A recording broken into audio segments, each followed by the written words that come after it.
Selamat pagi Bapak, Ibu, Saudara-saudari. Sebelum kita melakukan aktivitas sepanjang satu hari ini, ada baiknya kita mendengarkan firman Tuhan. Kita berdoa. Ya Tuhan Allah Bapa kami sungguh berterima kasih atas berkat-Mu yang masih kami rasakan, sehingga kami beroleh nafas kehidupan. Sebelum kami melakukan aktivitas dalam satu hari ini, kami ingin terlebih dahulu disapa firman-Mu. Untuk itu ya Tuhan, buka hati dan pikiran kami, agar kami mengerti firman-Mu, dan kami kuat untuk melakukannya. Di dalam nama Tuhan Yesus Kristus, kami telah berdoa dan mengucap syukur. Amin. Bapak, Ibu, Saudara-saudari yang terkasih di dalam nama Yesus Kristus, firman Tuhan yang menjadi renungan kita pada hari ini yang tertulis di dalam kitab Amos pasal 9 ayat 15. Demikian firman Tuhan. Maka aku akan menanam mereka di tanah mereka, dan mereka tidak akan dicabut lagi dari tanah yang telah kuberikan kepada mereka, firman Tuhan Allahmu. Demikian pembacaan firman Tuhan. Saudara yang terkasih, renungan pada saat ini dari Amos 9 ayat 15 adalah tentang janji keselamatan bagi Israel yang telah terbuang dan terhukum. Ini sangat menarik jika kita baca kitab Amos dalam keseluruhan pasal, bahwa pemulihan itu dinubuatkan Tuhan setelah Tuhan melakukan penghukuman atas perilaku pelanggaran umat Israel. Terlebih para pemimpin, Tuhan sangat marah atas segala keadaan dan realitas sosial di zaman Amos, di mana terjadi penindasan, kesengsaraan, perampasan hak-hak orang miskin. Bagian penutup dari kitab Amos ini adalah tentang janji keselamatan, rencana pemulihan Allah atas sisa-sisa yang terbuang, yaitu umat Allah yang tetap setia dan taat pada Tuhan Allah. Allah memulihkan keadaan mereka dan mengembalikan umatnya di tanah mereka. Mereka akan kembali dari pembuangan dan hidup di rumah sendiri, yaitu tanah perjanjian. Tuhan tidak hanya sekedar memulihkan, tetapi Tuhan layaknya sedang menanam dan tidak akan mencabutnya.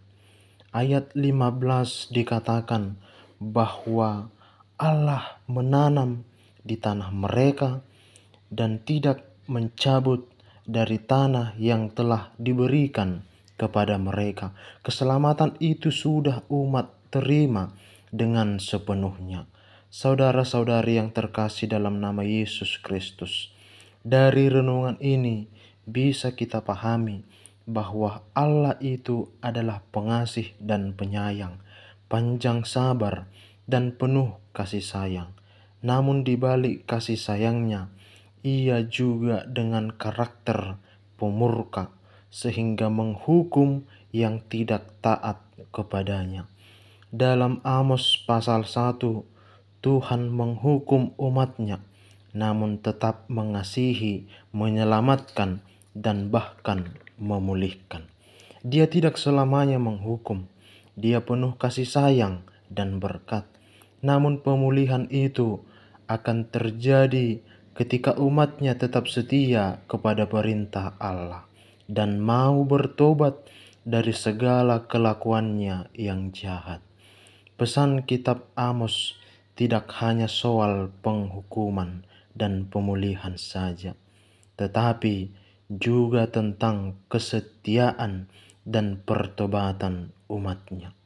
Oleh karena itu, saudara-saudari, apapun kondisi yang kita alami pada saat ini, firman ini menjadi jaminan, meyakinkan janji Tuhan yang akan memulihkan kondisi kita, Mungkin di antara kita sedang dalam pergumulan, baik tentang kekeluargaan, anak, ekonomi, dan bahkan yang lain. Lebih dari yang kita pikirkan tentang pertolongan Tuhan. Dia sudah menyediakan, tetapi harus ada respon di mana kita harus tetap setia dan taat kepadanya. Terlebih mau bertobat dari segala yang tidak berkenan di hadapan Allah. Firman ini sebuah jaminan bahwa keselamatan, pertolongan Allah tetap menyediakan. Hanya dengan satu respon, kita harus tetap taat kepadanya. Kiranya Tuhan menguatkan kita melakukan segala aktivitas, kita kuat di dalam menjalani segala kehidupan kita. Amin. Kita berdoa. Terima kasih Tuhan atas firman-Mu yang menyapa kami. Biarlah firman-Mu yang menjadi pedoman penuntun hidup kami untuk melakukan segala aktivitas kami. Ya Tuhan Allah Bapa kami, biarlah Roh-Mu yang senantiasa bekerja di dalam hidup kami, agar kami dapat melakukan yang sesuai dengan kehendak-Mu. Di dalam nama anak-Mu Tuhan Yesus Kristus, kami telah berdoa dan mengucap syukur. Amin.